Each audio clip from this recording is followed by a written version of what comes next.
We've got a high-level session for you now. We're going to dive deep into some of the big issues facing your community. And our first session is entitled Science Support for Global Transition. We've heard about some of the challenges facing the world. I'm going to ask you and our eminent panelists this question: what kind of science do we need for the Anthropocene? Where are my panelists? Please come up onto stage so that I can introduce you. Panel 1.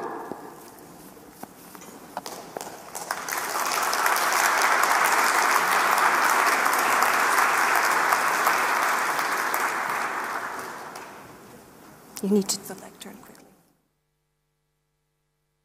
We're just going to set the stage, move the lectern to one side so that we can have a really good view of our panelists, who are somewhat obscured at the moment. Professor Rubia, do take your seat. Professor Schelling. Sit down, make yourselves comfortable. Little bit of stage setting. Do bear with us, it'll only take a moment.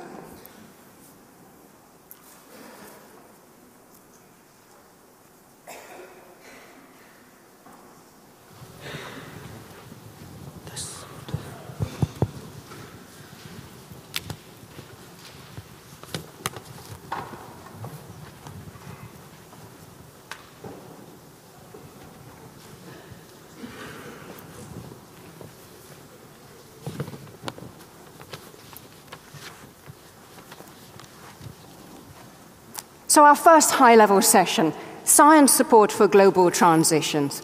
There are some very big questions we can ask as to what kind of science do we need to face the challenge of the next 40 years. Let me introduce you to our eminent panelists. We have with us from His Excellency Minister Hatta, who, let me tell you what his portfolio is. Minister of Research and Technology from the Republic of Indonesia, sitting at the end.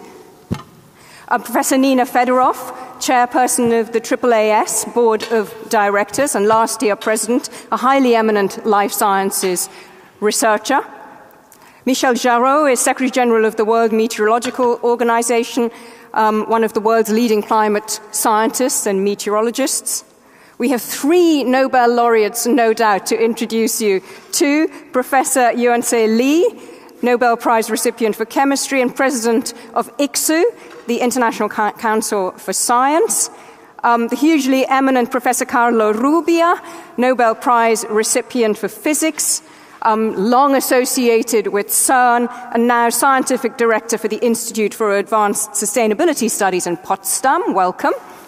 And Professor Tom Schelling, Nobel Prize recipient for economics, distinguished professor, University of Maryland, and an IIASA honorary scholar, a long-term friend of IIASA. Welcome to you all.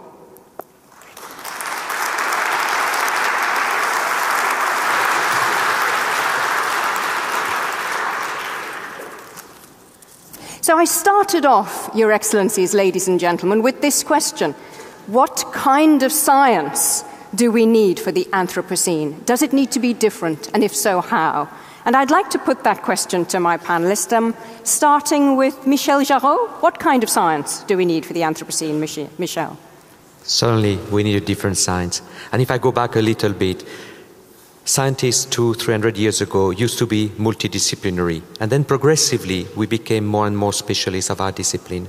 But the challenges we are facing now, and of course I'm having in mind the one I know best, the climate change issue, requires once again very much multidisciplinary approach, but not only of the traditional sciences, also of the human dimension, the social sciences. And a further challenge, and where the science has to really evolve, is how to get our message to the people who need to make decisions. And it is not an easy challenge, and I'm sure we shall talk more about that later. Thank you, Michel. You pretty well laid out the territory for our discussion in this first session. Do we need a different kind of science, Professor Fedorov? Well, I think, yes, indeed, you did lay it out beautifully. But I think there's another dimension. We now have what we call sustainability science. And if you look at it, it's still a collection. It's a bloody mess. It's a collection of all kinds of individual efforts none of which are integrated with each other, and we don't have a common theoretical framework. We have a science of complexity, such as it is, but the complexity scientists haven't really tackled these really big issues and provided the theoretical framework. So I think that one of the things that's desperately lacking is the theoretical framework for this extremely complex system that we exist in. A new theoretical framework? Yes. Is that an opportunity for all of you here at IIASA? Is that the kind of framework that IIASA should be providing? Professor Schelling. Yes, I think the world's problems result largely from the fact that we have not learned how to cooperate in dealing with issues like climate change, and in particular with the fact that climate change threatens mainly the poor in poor countries. It is sometimes observed that global warming and climate change may have a very small effect on world gross product. But that's mainly because the damage that will be done by climate change will mainly affect people who are so poor that when they lose part of what they have, it doesn't show up as much of a percentage. Because they didn't have so much to start off with. That's right. It's been estimated that there are more than 1 billion people in the world who live on less than $2 a day. If, as a result of climate change, they lost half of their income, that would be less than $365 billion per year. That comes to about 0.5% of the whole world's income. And yet, because it is a tiny proportion of the world's income, it looks small. But if it's the poorest 1 billion people losing a substantial part of their livelihood, it's a disaster. And I don't think we have yet acknowledged that the climate change that, especially in my country, is so much associated with Arctic ice and things of that sort, ecological issues. There hasn't yet been a concentration on who is going to suffer from climate change and whose responsibility it is to do something about it. Thanks, Professor Schelling. So we heard from Michel Jarreau, we do need a different kind of science. We heard from Professor Fedorov, we need different kinds of theoretical frameworks to tackle this complexity. We heard from Professor Schelling, don't forget the poor and the disenfranchised when setting your scientific agendas. What are we going to hear from Professor Carlo Rubbia? What kind of science do we need for the Anthropocene? Well, let's say, first of all, that we need a new contract between science and society. Science has been extremely fundamental in the past history of our civilization. Science has been, and the developing of industry following science, have been essential in the creation of the today's society. And science will also be needed in the future in order to make sure that the enormous problems that you have mentioned, which are ahead of us, have to be solved scientifically. If there is no, scientists have to have, however, a different situation. Science has to be operating also in front of other bigger responsibility.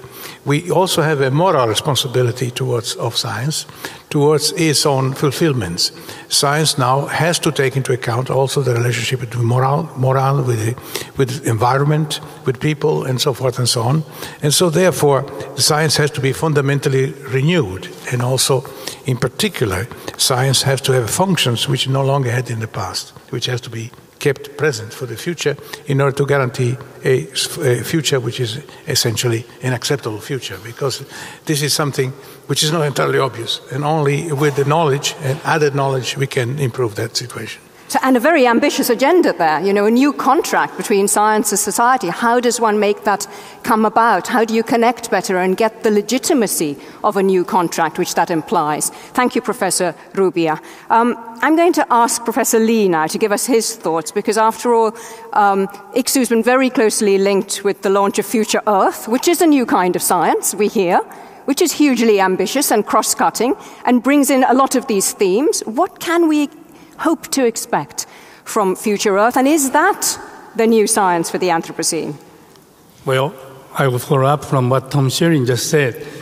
Poor people will suffer first, but eventually, 40 years, 50 years down the line, if we do not do well, everybody will disappear.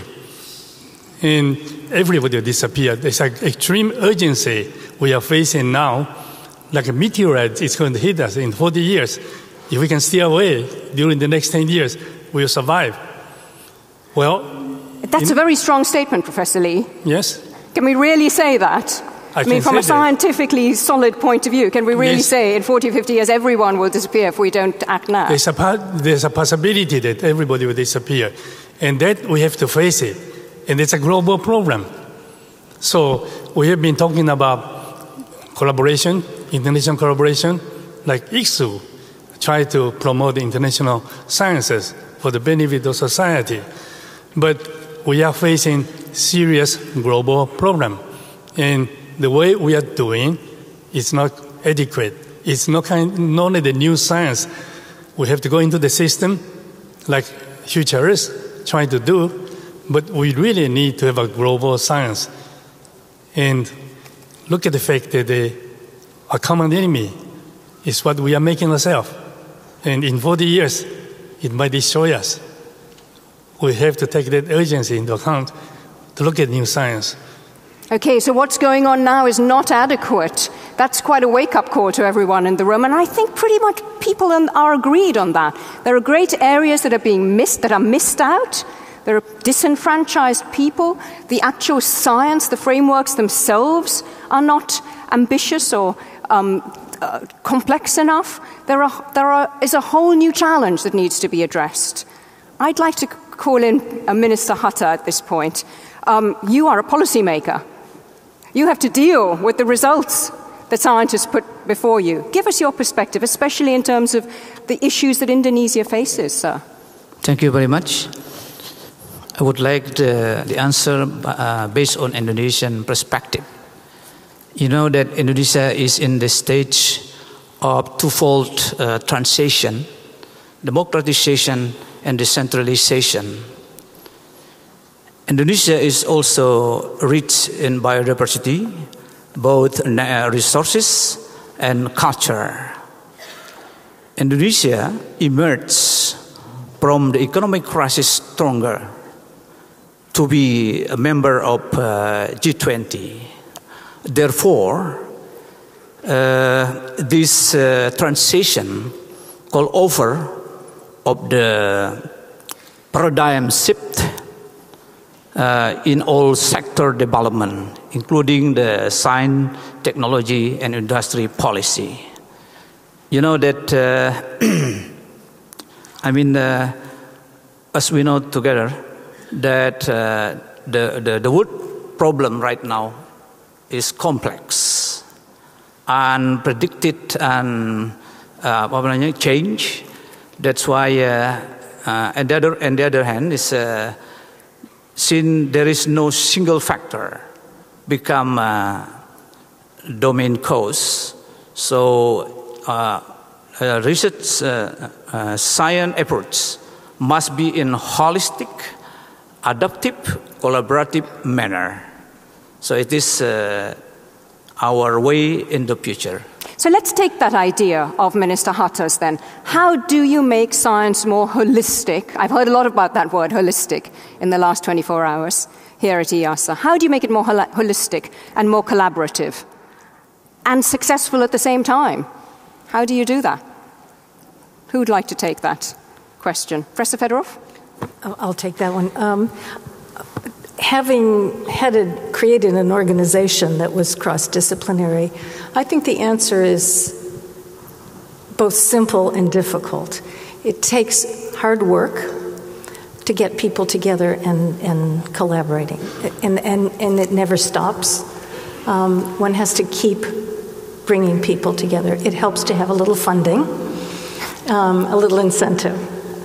But getting people to stretch their horizons is a task that's ever present. I'd like to also pick up on something that Professor Rubio touched on, and that is, it's not all about new science. It's about rewarding science that has practical applications. Scientists worldwide have been able to focus on what interests them, follow their curiosity. And we see a huge dichotomy developing between that kind of basic science and the applied sciences. In the US, for example, we have something called the land grant system. And we have two classes of citizens, those that continue to look out for and provide scientific advice to people like farmers, and the more basic science. I think we have to reinvest ourselves in that contract of addressing the problems of society. Okay, let's just put that question then. It wasn't where I was going to go, but it's a very pertinent one. Does science need to be more problem-solving, need to be more practically minded and less theoretical and sort of basic science? Who agrees with that? Professor Lee? Yeah. I think what we are facing today is things are changing. We developed our society, our science technology, during the time when energy was cheap. So you look at the chemical industry, take the petroleum, crack up to ethylene, and then you synthesize again. Because at that time, energy was cheap. And that can go on in every area. Now energy become expensive. Scientists will look at the problem in a very different way. So when you said, look at the new way of doing sciences, we have to face the fact that we're in different time. Professor Energy Rubio? become expensive. Well, I think we should not forget fundamental science. I thought you'd say that. Because I believe that, of course, applied science or applicational science is like the fruits. But you'll have no fruits without a tree. You don't have a food without roots. And the roots of new development coming from unthinkable ideas, of new ideas which develop initially. Many of these ideas are not in fact possible, they're not valid, but they give us the breath, the possibility of the change. You put it very poetically, Professor Rubio. You put it very poetically, Professor Rubio. But does one need to have practical incentives, though, to kind of level up? I have difficulty understanding your words because there is an echo here, so please slowly. Slowly. I said you have put it very poetically, but do we need to have more practical incentives then to level up, not to abandon basic science, but to give the applied sciences more kudos, more weight?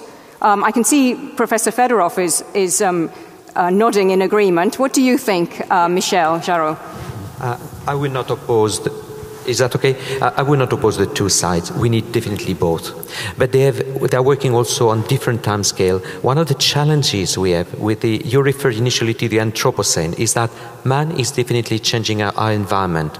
And the action that we take now, or maybe even worse, the actions that we don't take now, will have an impact not only for the next few months, years, but the next centuries. And climate change is an example of that. And to do that, one of the critical things, and maybe it will be addressed more by the second high-level panel, is we scientists, at least some of us, I can plead guilty for my own discipline. In my own discipline, we tend to be pretty introvert, scientists talking to scientists, with our own jargon. But then, how do we convince decision makers how do we get the scientific message to decision makers? You could see recently there were many elections around the world. The word climate is absent from this debate. For me, it's absolutely frightening. But it's not just about getting through to decision makers, it's about getting through to the wider public, isn't it? How successful do you think the world of science is at doing that? Correct, but often, indeed you are right, because sometimes the best way to get to the decision maker is to go through the public. We have different time scales. Political people have a time scale which is under the rhythm of election. The scientists may have a much longer time scale, centuries. How do we bridge that? And the public, my confidence on the climate change issue is that most people care about the future for their children, their grandchildren, and that's a way to bridge this gap. Professor Schelling, the focus of climate change research has been the future, our children, our grandchildren, the future of planet Earth, as opposed to those who are left out now, who you were talking about earlier, the really poor of today. Do we need to change our time horizon in part to bring in disenfranchised communities of today, as opposed to simply looking at the future? Yes, I think the problem is more serious than that. We have in the United States two political parties. One claims to believe in the science of climate change, but not very seriously. The other at least pretends not to believe in the science of climate change. The basic science has been with us for 100 years. You can look at Venus, which is too hot for water to exist in liquid form. You can look at Mars, which is too cold for water to exist in liquid form. You can look at the beautiful United States and Europe and Asia, Earth, which has a kind of ideal climate, but it is bound to change. And that kind of change is not yet recognized. I think Europeans at least act as if they take it more seriously than Americans do. But I think the problem really is that science makes progress, and the political systems of most countries can't really take advantage of what is already understood and known. And I think we have made a lot of progress. I got first interest. Are you saying in a way that it's not so much the science that needs to change, but the way you get your message across? Is that the fundamental issue? Yes, I think scientists are doing a pretty good job. The problem is finding a way to persuade people to take seriously. Okay, so the science of the Anthropocene is a kind of proselytizing science? Is that what you're saying? It's a science that's out there more? The science that we need to understand the nature of forthcoming climate change, that science is already with us. The problem is getting the world to act on it. Okay, Professor Rubio. Well, I would like simply to contribute to this question of seriousness of the climatic changes that so many people have mentioned, because it seems to be worth underlying a very simple fact. When I was born, it wasn't that such a long time ago, I'm still in good health, as you can see. The population of Earth was 1/3 what it is today. So there are today 3 times as many people on Earth than there were when I was born. And most importantly, the impact to the planet has been due to the increase in the primary energy, has been multiplied by a factor 10. There's 10 times more demand to the planet today than it was when I was born. Now, it's obvious that the future will be to the future new generation, to the young people which are coming up today. And I'm asking myself whether those people are able to get another factor 3 in population, a factor 10 in particular factor 10 in demand of the Earth's resources. And the answer is, of course, no. So obviously, this creates a clear indication that things have to change, that things have to be done differently. And you cannot do it without new science, without technology, without innovation. And as you have mentioned, the facts are there, the knowledge is there, we know what the problems are. The question is how to implement it. And we are in a situation in which society as a whole doesn't seem to realize how big the change has been, how serious the problems are. Okay, thank you. So slight difference and nuance there. Yes, we do need a new kind of science, and we need to communicate it better. Professor Lee. Well, if you listen to scientists will tell you population might go up to 9-10 billion people by 2050. Other scientists will tell you, because of the improvement of diet in developing country, we need to have a food production of 80% more by 2050. Then there's other scientists will tell you, because of the climate change, extreme weather event, agricultural product will likely to go down rather than go up. Then another group of scientists said, as I said, maybe 40 years, we are going to discontinuity to the tipping point. That's why we said we have to have a new science. We really look at the complex problem and finding how things are going so can convince citizens and politicians that's what's going on. And scientists should also say that if we let the population go up, food consumption goes up, we will not be able to do it. You have to be very honest with the people. Yeah, and you have to bring it together, rather than having all these multiple messages which can confuse as much as otherwise, somebody will listen to some part of the scientists will not get the holistic picture. So I can see you're nodding vigorously, Michel Jarreau. Yeah, I absolutely do. And by the way, we have very close cooperation with IIASA. That's why I can nod easily. That's why you're nodding vigorously. We haven't looked at the issue that you raised at the very beginning, Professor Fedorov, which is about new theoretical frameworks. This is so complex. I'm sorry, this is a real change of topic I'm bringing in, but I don't want to leave out that idea that you raised at the beginning. Actually, I don't think it's new. I think Dr. Lee just touched on it. Okay. What has come to be called popularly tipping points, discontinuities. We need to understand better what we'll never manage the planet, but what's the safe operating space? And just making general statements is not enough. We do need the theoretical framework, as well as all the data that we're collecting. But having done all of that, if we jump ahead and we're successful in doing that, we still have that tremendous problem of the human belief systems. It's not just about communicating science better, it's about changing people's belief systems. And these are things that we're not good at doing. And doesn't science play a role in doing so?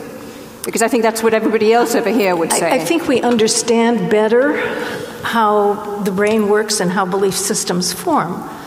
But I don't see anyone who's terribly good at changing belief systems. And we need to change our belief systems in order to do the drastic kinds of change in our lifestyles and our consumption patterns that we will need to do. Okay. I've heard the word collaboration quite a lot, interdisciplinary, complex. I'd like to ask Minister Hatta for your view now on how the focus of scientific research could perhaps become broader and bring in different stakeholders. This is one of the aims of Future Earth, for instance, is to bring in different stakeholders. From your point of view, what would you like to be seeing at the table when scientific research goals are being framed at the very beginning of the process? Okay. It seems to me that there is another problem that sometimes we have constraint in communication, like, for instance, science and policy.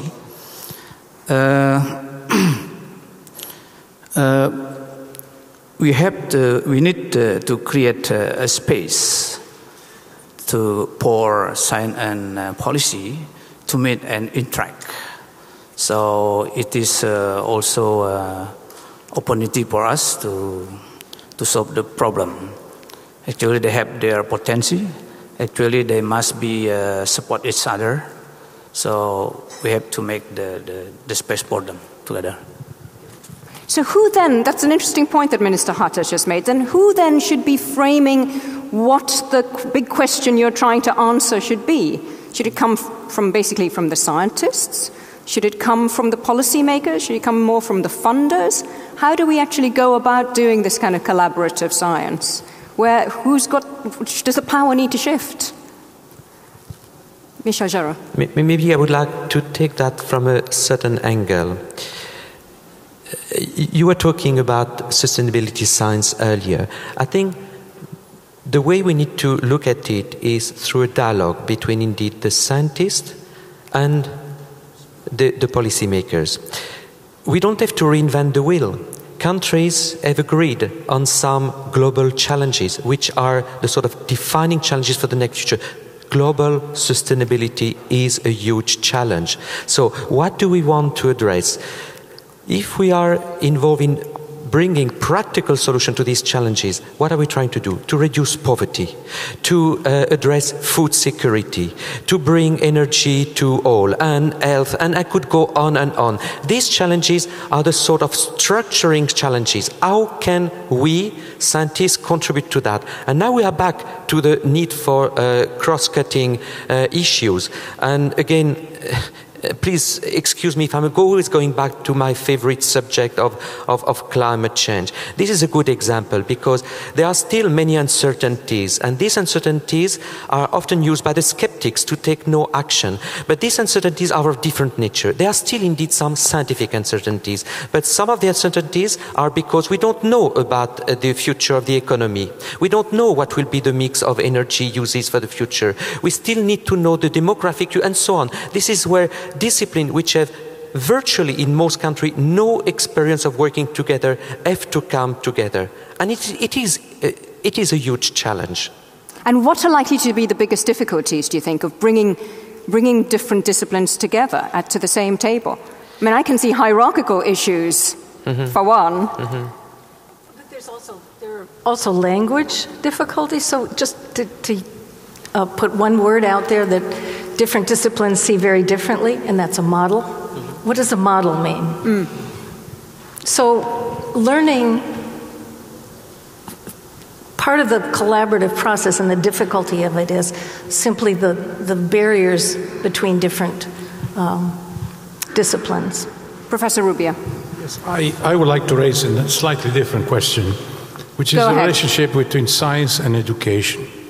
We are now having a fantastic scientific developing. Every day we have new discoveries.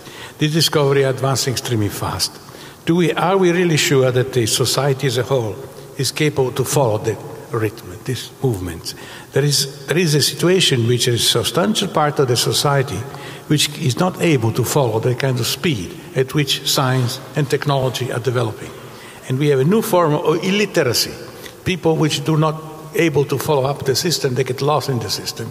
This is why it seems to me that an effort has to be in fostering science, in fostering the support, but also fostering the education and the formation of people and knowledge, because to a substantially wide base of facts, because otherwise we will be able to lose the contact. But people think, young children, I have children who are teenagers, both very interested in science, I would say, but not all their friends are. People think science is too hard, and then they give up. Like they think maths is too hard, and then they give up. So how do you make sure that you don't lose at least half of your school-age children to an openness to scientific method and scientific inquiry in order to embrace them as young adults and then decision makers eventually? How do you do that? Well, go ahead. One thing we are doing wrong is as we accumulate more and more scientific knowledge, teachers tend to believe that we have to teach them all and try to jam all the knowledge and then make them disappointed, could not absorb so much. So we are doing something wrong in science education, and we also need good teachers. But I do want to come back to the point you're talking about, who will answer the big question or raise the big question. In Future Earth, we do believe that all the stakeholders should be involved from the bottom-up part of the research and also from top-down decision-making. So we believe in something called co-design or co-creation in the complex scientific research. And those are quite important to make sure that what we are doing it really involves all the stakeholders. Professor Schelling, can I bring you in here? Could you give us some insight on how one comes up with these projects with so many different disciplines, co-designing? We heard from Professor Fedorov, what exactly is a model? People have different views on that. How do you get people to sit together, economists, social scientists, chemists, physicists, and come up with a common way forward? Well, it might be worthwhile to distinguish between those areas of science which seem to progress very satisfactorily without anybody having to make it happen. If you look at information sciences, the technology is permeated even the continent of Africa, where people can communicate in a way that was unimaginable a generation ago. Medical science tends to progress nicely. In fact, one of the reasons why medical care has become an economic problem is that there's so many new ways to help people medically in ways that people demand, that medical care naturally is a growing part of the world economy. And I think what we need to distinguish is those areas in which the science seems to be mature in a way that the political system hasn't learned to cope with. And it's interesting. I got involved in climate change science as a well-educated amateur more than 30 years ago. And 30 years ago, there really wasn't a science of climate. There were atmospheric chemists, atmospheric physicists, meteorologists, oceanographers, agronomists, all kinds of people who had something to do with the nature of climate, what causes climate, and what the responses to climate are. But over the course of 30 years, now there are people who think of climate as an area of science. Take an example. The current president of the National Academy of Sciences in the United States is Ralph Cicerone. 30 years ago, he was an atmospheric chemist studying the ozone layer. He didn't think of himself as a climate scientist. He was an atmospheric chemist. He knew there was a problem up there, and it was his concern. Now, so if my daughter decides to become a climate scientist, and she could very well do, would she go into it straight as a climate scientist, or would she do something else on her way? Would she do chemistry first, or biology, or physics? Well, she may be too scared of physics, Professor Rubia. Yeah, I think that there is one other problem which I think is important, the enormous complexity of the fundamental problems ahead of us. And most of these problems are long-term problems. The problems of cancer, the problem of the planet, the problem of the systems. It seems to me there is a gap between the real nature of these problems and the way in which they've been perceived by the public, by the mass media, allow me to say that. They consider themselves things as a scoop.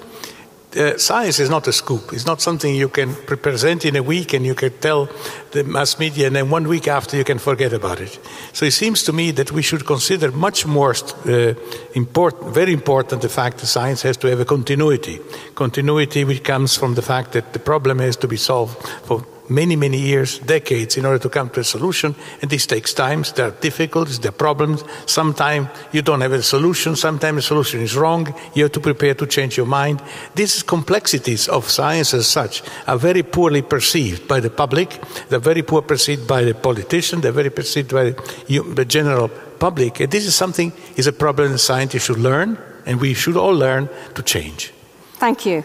We're going to be discussing how science can better inform policymakers, decision-making, and the wider public in our next session. Before we do so, I'd like to ask each of you very briefly to tell me what your one short message, I'm a journalist, so I make it one and short if you don't mind, even though this is a very complex issue, for the audience that you want them to take away about what you think science for the Anthropocene should be about. Professor Fedorov. I think I would be just repeating myself. But maybe the area that I think really needs to be addressed is this gap that we've just been talking about between the public and what the public knows and what scientists know. And I think that's only done through education. The means for education have never been better.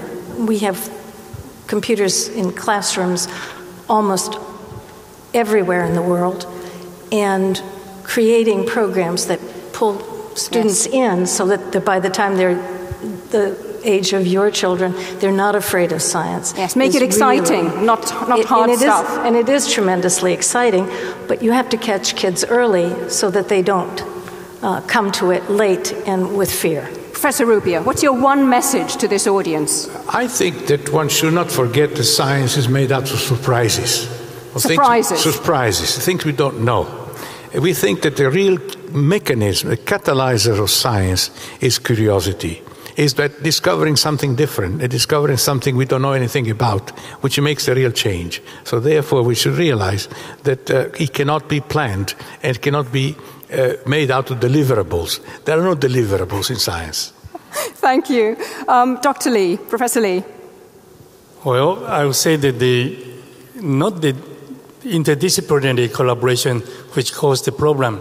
The problem is we know that the climate change or sustainability is a global problem, but we tend to believe in nation-state-based operation.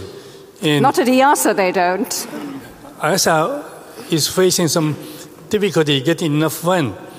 And what I'm saying is, unless we are determined to set up some global mechanism, global institution to tackle global problem, it's not really the interdisciplinary problem. I want to say one thing, though. Go on. We do spend $1.7 trillion trying to defend our country from the enemy across the border.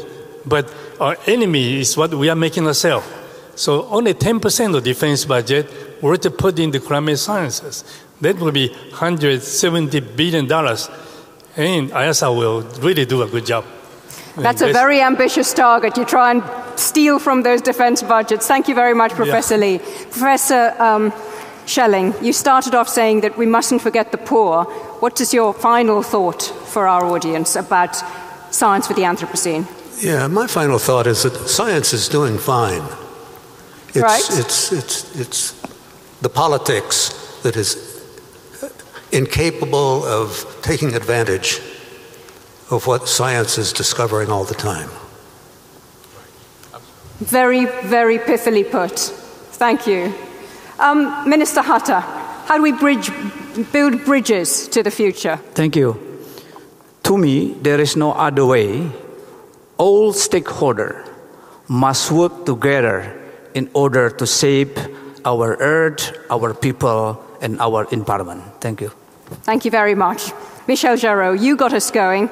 I'd like you to have the final word.